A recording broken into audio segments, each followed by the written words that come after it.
in 2020. Definitely was not a bad year for our young friend Wasn't terrible. Pavelski coming into this one. Easily going to start out with the Mordex here. Not a surprise on that. Also going to grab the first weapon. Blaze grabs one very quickly, about 7 seconds into the game as well. So no player weapon star. We're seeing those dares off stage. Already a nice double pogo. Oh, God. Blaze has to be that. If he goes in with that and it's too telegraphed off stage, he is going to pay for it. There were 3 different stars coming out in that engagement just a moment ago. Just so many recoveries that got stuffed, and yet they're both surviving. Pavelski getting the most of the damage done. That was like the Brawlhalla effects engine working overtime. Everything came out there. Had to Weapon overclock tosses, it. hits. I'm sure sweat beads were coming out. The stars. That was like everything.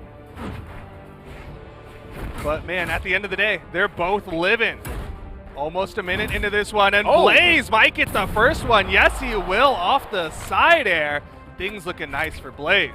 Blaze has had a really good day. He does find himself in loser's bracket here, but he also took a game off Agno, which is solid. But he went 3-1 against Machete. I do want to point that out. I don't think we got to see that on stream, but that is very impressive from him. No. Is he going to do it? Might get the turnaround. He almost got the backside of that recovery. Pavelski's getting very greedy here, and Blaze is really punishing him for it. The Neutralite will lead to the knockout. Was able to build up that damage fast enough that something like the Gauntlet Neutralite will get the knockout, but second stocks here, slight advantage to Blaze. And you talk about getting really greedy. That's kind of what we saw in Pavelski versus Ninja earlier. That's kind of why that set was as quote-unquote close as it was due a little bit to the fact that Pavelski was getting greedy and kind of just throwing things away. Like you just saw him fall to his death. Nice punish there, completely above that down signature from Blaze's axe. He just literally fell. He just fell to his death. That's that greed. That's his fault. He plays so close to the fires. Like, he is trying to get these explosive plays, but sometimes, you know what, when you're playing with explosives, you're going to lose a finger or two, and that's what's happening with Pavelski. The problem is he doesn't have to do that. Yeah, he doesn't have to. That's what's so frustrating as a spectator and as a Pavelski fan and as a commentator is those are things he doesn't have to do. He doesn't have to find those quote unquote offstage crazy, almost gimmicky engagements to win. He's an incredible player who can just play neutral and do regular edge guards and still beat his opponent. Like, look at that. He was safe there. He didn't try to go crazy off stage. He moved himself over there, but then backed up when it was time. It's so funny because those insane plays that lead to him kind of self-destructing off stage are kind of what he needs, right? Like, it gives him the pressure to play consistently. Like, he has to put that pressure on top of himself as he gets that knockout on Blaze in a convincing fashion, and now we're into the final stocks here in game number 1. And we always have to keep in mind that Pavelski streams on Twitch, one of the most active EU streamers, actually probably one of the most active Brawlhalla streamers, period, on Twitch. So when you get streamer brain, it's just kind of is different than every other brain on the planet. He's looking for content. At all points, he's looking for content. Needs it for the video, and he's gonna get it. The edge guard from Pavelski, the offstage gimps give Pavelski game number 1, and you got to believe with that streamer brain, he's just out there like, chat, clip it, chat. I like to think that he's in private in his own room because I don't think he's streaming his POV today, and he's still saying those things. Yeah, exactly. Mom, clip it. There you see him. He's not going too hard on that. Just a nice little weapon toss, and then he backs up. Still puts some pressure out, but then backs up. Definitely was pretty close there, and this time, that's probably the most respectful he's been, is where he backs away. He saw that the gravity cancel side stick came out, literally no options from Blaze, but the stock right before that, he did go a little deep with that down air. That was very close to getting turned on from Blaze with that down air into a chase dodge up. You see the damage dealt is definitely going to go in the favor of Pavelski on that, and all of that isn't necessarily oh, look, Blaze did no damage. Yeah. That's because Pavelski fell to his death one time. So that was damage that Blaze didn't have to do whatsoever. Yeah, he didn't have to do the extra damage because Pavelski basically gave him a stock. But still, you're seeing 73 light attacks put out, 41% on the accuracy. He was still getting many hits. We're coming in to game 2. Pavelski already up 1. Still on the Mordex here. Blaze has not changed character either. First weapon for Blaze is going to be a spear, but again, Pavelski has found the first weapon drop both games. Side light. Oh, able to pick up a second side light. Missed the follow-up the first time, but was in perfect position for it. Now you're starting to see Pavelski kind of go through the flowchart of what to do after Gauntlet sidelight. He's already done the sidelight in the same direction. Don't know what that signature was over to the right That's side. the Pavelski play right there. Like, we talk about the Pavelski SDs, but what we don't talk about is Pavelski, he just, like, sometimes gets bored and throws out a SIG. Like, literally, he'll just be like, oh, we're in neutral? I guess I'll just throw out a SIG in the wrong direction. Like, sometimes his brain just says, I guess time to just hit the heavy button and go for something risky. I haven't pressed the heavy button in far too long, and I have to do it. It's my animal need. Oh, almost actually grabbed that one. Blaze was just too far away from it. Back-to-back neutral lights coming out from Pavelski. The weapon toss goes low as Blaze recovers very high. Weapon spawn goes in favor of Pavelski. He immediately moves over to the right one as well. We're seeing him tighten up so much more this game. Yeah, a much safer play coming out from Pavelski. Blaze has him in the red, though. This could really go either direction in these initial stocks.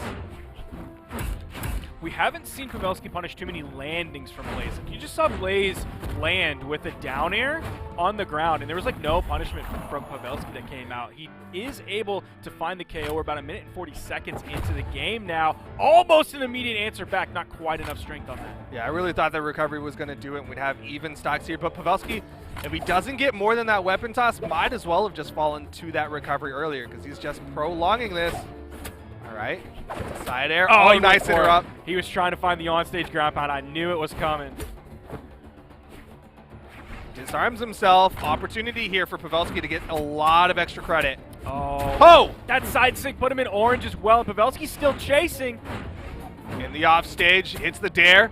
Wasn't in position for the recovery. Second dare. Goes for the side sig. Why? What are you doing, dude? I love Pavelski, but man, I hate Pavelski so much. That was the most unnecessary. Like, literally, Blaze got hit by the second dare. I was like, all right, peace. And Pavelski's like, let me do a gravity cancel side stick here, lock myself in position, run out of movement, and fall to my death. Still has a stock advantage, but sometimes Pavelski putting out too much content. And I was about to say right before that, like, he was going in, but he wasn't being too reckless with it. So we're going to pretend that that thought never crossed my mind. I could see that he was going in too far the entire time. You Control-Z'd that thought before it got out the floodgates. But damage being built up. Opportunity again for Blaze, but Pavelski, okay, good turnaround. The ground pound will even up the stock count. Blaze not too far behind here. Going to juggle the weapons. Stick with the axe. The spear is going to fall, and Pavelski's going to wait for those iframes to run out. Doesn't get hit by the spear. Weapon spawn comes in. It's on the right side of the soft platform. He's able to grab the gauntlets. Went kind of high with that when you saw the sweat beads come out. Back to the main platform. You see him trying to figure out how to get in on Blaze. He hasn't really found it yet. But at the same time, Blaze still needs to put in more damage onto Pavelski, so maybe Pavelski does, well, not he's really more. Trying to. He's getting there. Blaze right, is in the side. orange. Another neutral light coming out. Oh, what was that? That's Pavelski in the orange now. Completely disarmed. Weapon spawn comes in. That neutral light hits, sends Blaze far enough away. Pavelski grabs the gauntlets. Just throwing out recovery after recovery. One more will do it, and Pavelski going to get game number 2. I'm surprised he was able to find that second one. I talked about him not being able to really punish landings or punish approaches back to the main platform too much earlier, and then all of a sudden when it counted, he did. That's that clutch factor that I was talking about. Pavelski has it. Yeah, he has that ability to just regroup himself, really just play out of his mind and get those games. And there you're seeing really low damage just because of how insane Pavelski was going. Damage dealt definitely favoring Pavelski on that one. I believe he had in the mid-500s on it. Weapon spawn comes in again. Pavelski's able to grab that one. And you see Blaze making the swap over to the Taros. We'll see how well that works out for him. Again, will retain that axe from the Bryn. I think the axe has definitely been working out for Blaze for the most part, and he'll be able to chunk a little bit harder against Pavelski, but in general, axe struggles against the sides, but clearly not for Blaze. He's definitely going to be chunking. He is in the orange, but I believe one more hit's going to have Pavelski in the orange. There he is in the orange. Now further into the orange. Now the red! That can happen so fast with a weapon like Axe and definitely with a legend like Taros. Yo, but Pavelski finding those return hits. Recovery after recovery. Throws out the raw down sig. Side air not going to do much. Doesn't even put him off screen. Recovery again from Pavelski. Oh man, that was so close to a punish from Blaze. That could have led to the KO. Not sure if he's damaged quite enough. That neutral light from the wrong side of the stage. Still controlling the weapons. Blaze making Pavelski fight unarmed. Whoa! Oh, let's go, Blaze! Let's go! That was sick! That was actually weirdly worth for Pavelski, though. He was definitely struggling a little bit. Blaze, though, able to confirm that side air, make sure it trades out, and Pavelski now only has to work through 2 more stocks of Blaze, and he'll be continuing on. I do love deep side airs. I love those. Boomy's really good at hitting those. I love to see them. They just look so good. Blaze definitely coming alive on the second stock for sure. Certainly has the lead. Is still in the yellow. That just turned him orange. Though. Okay, maybe Pavelski might be running out of movement here. The dodge came up, saved the recovery as late as he possibly could. Gets away from that weapon spawn. Punish. Blaze navigating off stage really well. Doesn't even need to punish this time. Pavelski overcommits with the gravity cancel down heavy, and Blaze gonna take the lead. Now, if Pavelski was not in my top 3 and was in your top 3, I would be so happy if he plays like this. Yeah. But, man, he is just way too willing to go off stage. He is up 2 games, so I'll give him that benefit of the doubt. I mean, he's definitely come back from worse. And generally, it's him who puts him into that worst spot. But a couple more hits, and he could even this one up immediately. Blaze falling down there, not going to amount to much. Getting some good axe damage now, though. Almost hit that axe sider. It would have been from the wrong side of the stage, so I don't think it would have led to a KO. Now, let's just pretend that Blaze wins this one for a second, and we kind of have the same thing that we saw in Blaze versus Acno. Blaze goes down game 1, and in game 2, game 3, Blaze wins. Game 4, Acno wins to secure the set. We could have that happening here, or we could see this Taros as the pick that rockets Blaze forward and puts him past Pavelski. Very real possibility of the game number 5, especially if Pavelski keeps going for these risky off stages. There you're seeing where he overcommits with a ground pound. Here you're seeing where he overcommits with a gravity cancel down heavy. And if he reins that in, he could easily run away with this, but I don't think he'd beat Pavelski otherwise. There you see basically even damage between the two. It's like 463 from Pavelski and like 481 or something coming out from Blaze. But those players are ready to move into the next game. Pavelski wants to end this one here before it maybe gets away from him into a game 5 situation, and Blaze has a little bit of momentum after winning 2 games in a row on the Taros switch. And you've seen Pavelski play a little bit safer with this scythe play, not forcing Blaze far into the offstage. Instead, was actually more than willing to keep Blaze above the stage and just add up this damage. Blaze doing a lot of movement before he commits.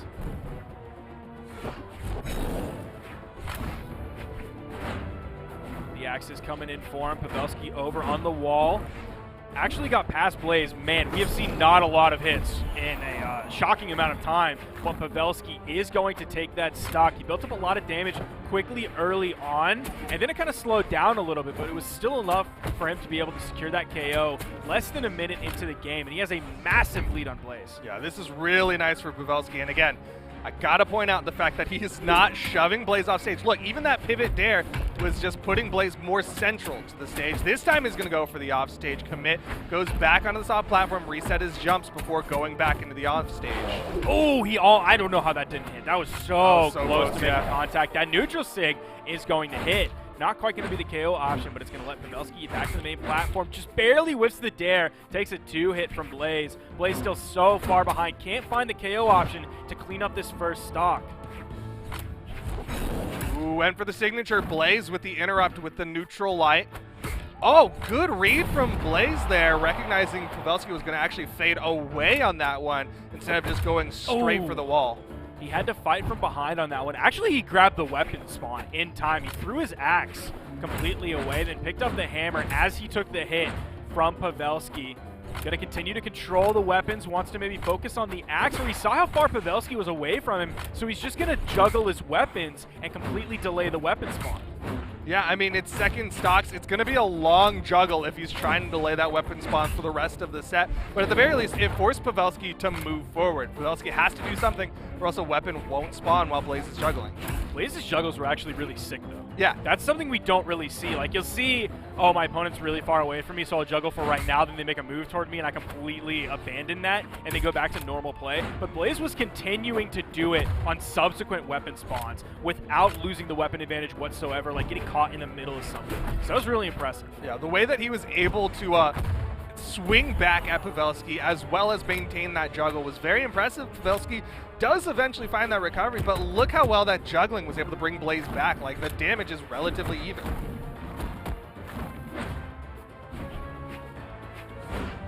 Could find the KO on Pavelski, but that was one thing he struggled to find. He wasn't able to grab those KOs. Oh! He can take it off the top. It's so close. He finds the Sair to answer back really high in the air. Found the KO. He hit a recovery off screen and went for a charged weapon toss, point blank. I don't know. I don't know, Duke. I don't know.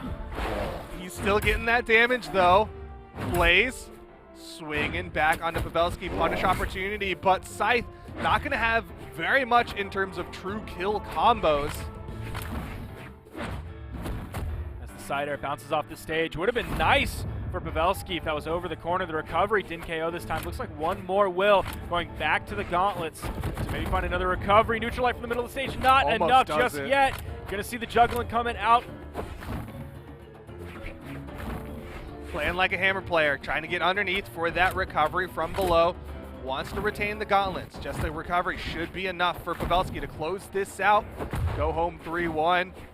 Blaze just knocked Pavelski into the orange, but it's going to be so tough to come back. That's a KO option right there. He knew it as well. Gravity cancel taunt comes out. It took still 661 damage, 220 damage per stock from Pavelski's Mordex that he had to put out before he could KO Blaze. Incredible work from Blaze. He is going to fall here, but still, impressive work. Almost took it to that Game 5 situation. Pavelski was just too much for him.